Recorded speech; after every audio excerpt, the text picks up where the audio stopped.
conquête de la souveraineté passe avant tout par l'exploitation des ressources nationales au profit de nos populations.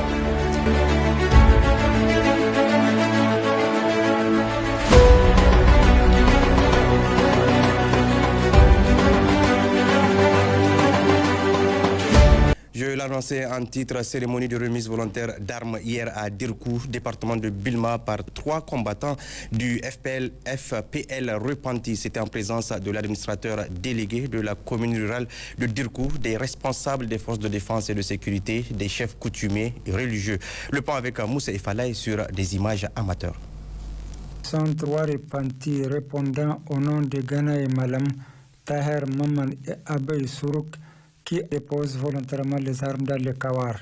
Cet acte hautement patriotique s'est déroulé vendredi 1er novembre 2024 devant la devanture de la cour royale du chef de canton de Dirkou, en présence de l'administrateur délégué de la commune rurale de Dirkou, les responsables des forces de défense et de sécurité, les chefs coutumiers, les chefs religieux et une foule nombreuse venue prendre part à la cérémonie. Ce jour, 1er novembre 2024, moi, Ghana et Madame et mes camarades combattants ici présents, engagés dans la rébellion de FPL, décidons délibérément sans condition de déposer les armes. Cette décision découle des constats suivants. Depuis le 26 juin 2023, le Conseil national pour la sauvegarde de la patrie, CNSP, dirigé par son Excellence, le général Abrahman Tchani, a œuvré instamment pour la sauvegarde de la patrie en restaurant la dignité des citoyens nigériens. 2.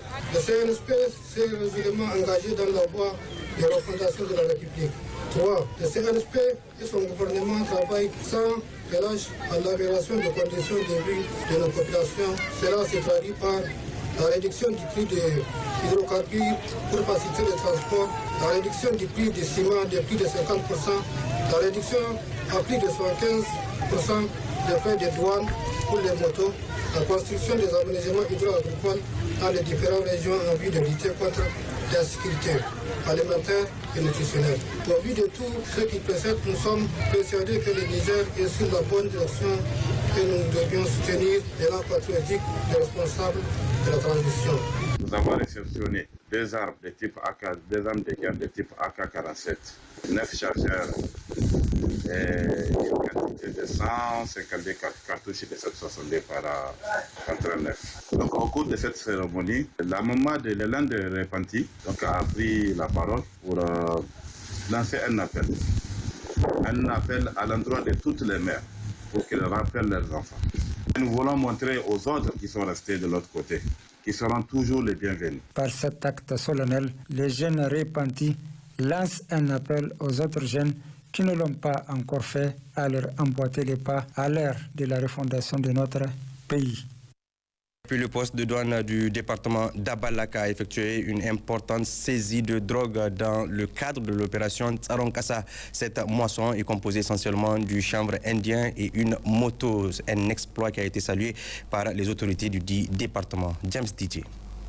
Le 27 octobre 2024, aux environs de 10 heures, les agents de douane du département d'Abalak, en poste dans la commune de Tamaya, dans le cadre de la surveillance et du contrôle de la frontière, ont intercepté un individu suspect sur une moto qu'il abandonna par la suite pour prendre la fuite, laissant derrière lui une valise enveloppée dans un sac contenant 28 boules de chanvre indien pour un poids de 29 kilos. De retour au bureau après le compte rendu à la hiérarchie et au conseil de sécurité départemental, les agents de douane du bureau départemental d'Abalak, en collaboration avec les autres forces de défense et de sécurité qui ne sont pas à leur premier exploit, ont été félicités et encouragés par les autorités préfectorales pour cette offensive contre les forces du mal. Occasion mise à profit par le commandant du bureau du douane du département d'Abalak, après avoir transmis les félicitations de la hiérarchie, a lancé un appel à l'endroit de la population pour les accompagner dans ce combat patriotique. La sécurité est une affaire de tous. Tout acte posé pour sa préservation est un acte de patriotisme. On demande à l'ensemble de la population, à chaque fois qu'ils sont en face des personnes suspectes, des cargaisons suspectes, de saisir le FDS pour qu'ils prennent cela en charge. Cet exploit de la douane du département d'Abalak s'inscrit dans le cadre d'opérations dénommées Sorankasa, initiées par les autorités de la transition, au premier rang desquelles les gens de brigade Abdelrahman Chani et le premier ministre Ali Mohamed Lamine Zane, qui font la sécurité la priorité des priorités. Ce matin, 500 tables bancs récupérées par le comité directeur de l'USN dans le cadre de son projet Ilimi Denesiha Amisali avec l'appui du Fonds de solidarité pour la sauvegarde de la patrie. Le point avec James DJ et Sanusi Fala. C'est l'enceinte du centre de formation professionnelle et technique de Tawa qui a servi de cadre à la cérémonie de remise de 500 tables bancs par le comité directeur de l'USN récupéré dans le cadre de son projet Ilimi Denesiha Amisali qui vise à récupérer sur l'ensemble du territoire plus de 4000 tables bancs avec l'appui financier du Fonds de solidarité pour la sauvegarde de la patrie FSSP. Le comité directeur de l'USN dans sa nouvelle vision a la ferme conviction et la ferme volonté de participer activement à la refondation de la République. Au vu des efforts que le Conseil national pour la sauvegarde de la patrie est en train de poser, seuls les hypocrites vont être en marche pour accompagner les autorités au plus haut sommet, le général de brigade Abdelrahman Chani, chef de l'État président du Conseil national pour la sauvegarde de la patrie. Le directeur régional adjoint de l'éducation nationale de Tawa a salué cette présente initiative du comité directeur de l'USN. À travers ce acte, nous sentons quand même une refondation de la culture même syndicale. Nous constatons un engagement de tous les scolaires en vue de soutenir et d'accompagner les autorités actuelles. Ça, c'est un acte patriotique. En réceptionnant les 500 tables bancs, le gouverneur de Tawa a salué cet acte patriotique du comité directeur de l'USN. Et l'USN qui est reconnu dans les revendications. À chaque fois qu'elle sort, c'est pour revendiquer. Mais aujourd'hui, nous constatons avec satisfaction, effectivement, que c'est cette même structure qu'aujourd'hui qui est en train de faire des efforts pour accompagner donc, le gouvernement, le Conseil national pour la sauvegarde de la patrie, dans la gestion de l'école. Rappelons enfin que dans sa nouvelle vision, le comité directeur de l'USN s'engage à apporter sa pierre à l'édifice en soutenant les efforts des plus hautes autorités du Niger dans le cadre de la refondation et de la sauvegarde de la patrie. Soyez les bienvenus dans cette édition inauguration ce matin à Niamey du siège du réseau africain des journalistes en langue Hausa. C'était en présence du directeur général de la radio-télévision du Niger et de plusieurs autres invités. Le point avec Ramoto Amadou Khali et Habibou Abdraman. Le Hausa est de loin la langue nationale ayant le plus grand nombre de locuteurs dans plusieurs pays d'Afrique francophone et anglophone. L'union entre les journalistes de ces pays a abouti à la création du réseau africain des journalistes en langue Hausa. Une nouvelle structure qui regroupe 11 pays et œuvre désormais pour la promotion et la valorisation de la langue Hausa. La présente cérémonie consacre ainsi l'inauguration officielle du siège du réseau ici même à Niamey. Un nouvel honneur fait à notre pays. Après la coupure du ruban par les officiels en présence des invités, le directeur général de la RTN a félicité le réseau africain de journalistes Hausa pour la belle initiative qui permettra, selon lui, de déconstruire le narratif occidental destiné à dévaloriser et nier les efforts des autorités de la Confédération de l'Alliance des États du Sahel et du Niger notamment. Il a également invité les journalistes en langue Hausa au respect de l'éthique et de la déontologie de la profession. Féliciter le réseau africain des journalistes en langue Hausa d'avoir pris cette excellente initiative d'accompagner les actions salvatrices du CNSP et du gouvernement dans la marche nouvelle qui est celle du Niger depuis les événements historique de juillet 2023. C'est une initiative à saluer, en effet, puisque, comme vous le savez, le narratif de la presse occidentale qui avait lieu ces dernières années n'était pas pour, disons, accompagner nos États, bien au contraire. Ce narratif était destiné à déstabiliser nos États, à compromettre leur développement. si bien qu'il était de bon ton que une initiative comme celle-ci, la création du réseau africain des journalistes en langue Hausa, soit prise, et il faut s'en féliciter. Il faudrait aussi que dans ce cadre, les journalistes en langue Hausa accomplissent leur devoir, leur mission dans le respect des règles d'éthique et de déontologie. Traiter l'information en toute objectivité. Dorénavant, les journalistes, aussi bien en langue française que dans nos langues nationales, accomplissent leur travail en toute objectivité, loin de toute considération d'ordre partisan, parce que c'est cela le métier de journaliste. Si vous ne savez pas faire cela, eh bien, il vaut mieux changer de métier. Le secrétaire général adjoint du gouvernorat de la région de Niamey, Gumbe Koché-Ragiou, a également dans son propos salué la création de ce réseau qui permettra d'informer objectivement nos populations sur l'actualité du pays en lieu et place les chaînes occidentales au service de l'impérialisme. La présidente du réseau africain des journalistes en langue Hausa, Mariam Lawali Sarkian Abzan, a quant à elle remercié les autorités du CNSP et du gouvernement pour la confiance placée en son réseau avant de revenir sur les importantes décisions historiques prises par le CNSP dans l'intérêt du peuple nigérien, dont la plus récente est la réduction du prix du ciment.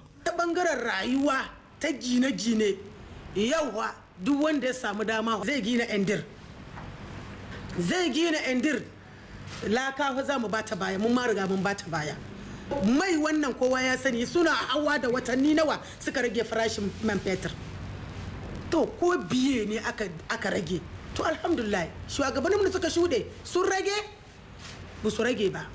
Un invité spécial, Bra Tanja, le frère du défunt ancien président Tanja Mamadou, qui de son vivant avait été honoré par les journalistes africains en langue Hausa, a pris la parole pour féliciter et encourager les membres du réseau. Celui-ci s'est fixé comme règle de conduite la concertation et les échanges sur le plan professionnel entre les journalistes africains en langue Hausa, l'amélioration de la qualité des contenus et publications en langue Hausa et le renforcement de l'esprit de confraternité.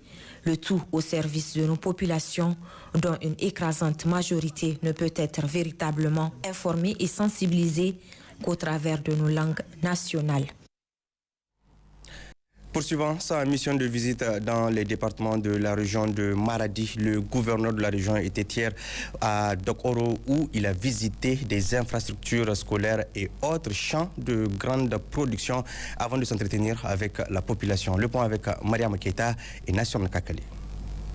S'inquérir de l'effectivité de la rentrée scolaire, visiter les champs de grande production et s'entretenir avec la population sur les préoccupations de l'heure, tel est l'objectif assigné à cette visite terrain du gouverneur de la région dans le département de Dakoro.